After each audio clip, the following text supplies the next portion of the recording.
Here are the answers for 4.1, 4.2, 4.3 review.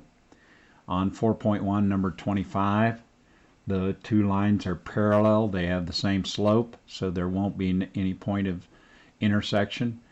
Notice 27 and 35, how I wrote the point of intersection.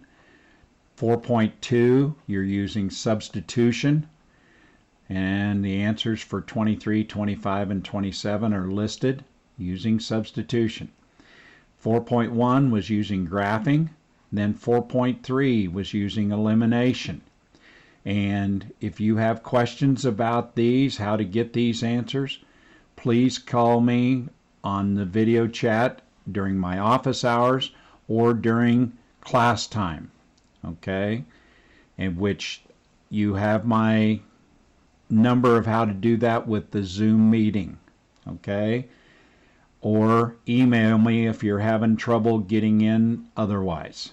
Okay? Thank you.